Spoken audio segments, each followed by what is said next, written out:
এখন বর্তমানে মানুষ সন্তান প্রতিপালন করে ফার্মের মুরগির মতো। যদি এইভাবে সন্তান প্রতিপালন করে সেটা তার চক্ষু শীতল করতে পারে না। যেই সন্তান সদকায়ে জারিয়া হিসেবে দুনিয়ায় থাকবে সেই সন্তান সে তৈরি করতে পারবে না। হ্যাঁ, সদকায়ে জারিয়া হতে পারে, তবে সেটা ভালো কাজের জারিয়া হবে না, বরং গুনাহের জারিয়া হবে। আপনার সন্তান যদি অসৎ পথে থাকে তবে এর দায়ভার আপনাকে নিতে হবে যদি আপনার দায়িত্ব অবহেলা করেন। এই আয়াতটি যদি মনে রাখেন তাহলে বুঝতে পারবেন যে আজকে যে সন্তানের সুখের জন্য, যেই সন্তানের ভালোর জন্য আপনি তাকে অন্যায় পথে যেতে দিচ্ছেন, সে যা চাচ্ছে তাকে তা করার সুযোগ করে দিচ্ছেন, সে যেভাবে চায় তাকে সেভাবে থাকার ব্যবস্থা করে দিচ্ছেন, আপনাকে মনে রাখতে হবে যে কিয়ামতের মাঠে সে আপনাকে খুঁজবে। আল্লাহ সুবহানাহু ওয়া তাআলা বলছেন যে মানুষ কিয়ামতের মাঠে সেদিন বলবে যে রব্বানা, হে আমাদের প্রতিপালক, আরিনাল্লাযাইনি আযাল্লানা, আমাদেরকে দেখিয়ে দিন তাদেরকে যারা আমাদেরকে পথভ্রষ্ট করেছিল।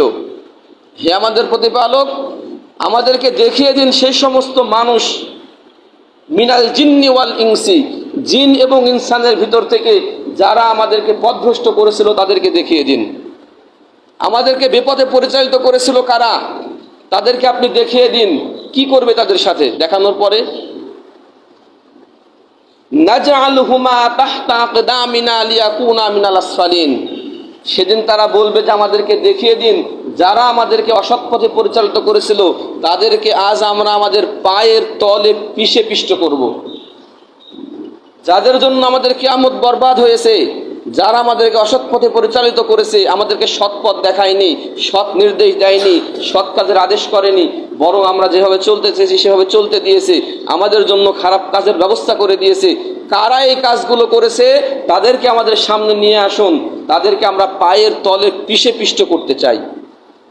তো সেদিন তো আপনার সন্তানকে যদি আপনি সুশিক্ষা দিতে না পারেন, যদি সঠিক যথাযথভাবে তার প্রতি যে দায়িত্ব কর্তব্য আপনার ছিল সেটা যদি পালন করতে ব্যর্থ হন, করতে না পারেন, তাহলে সেদিন আপনার সন্তানই আপনার বিরুদ্ধে দাঁড়াবে যে আমার পিতা কই, তাকে নিয়ে আসো।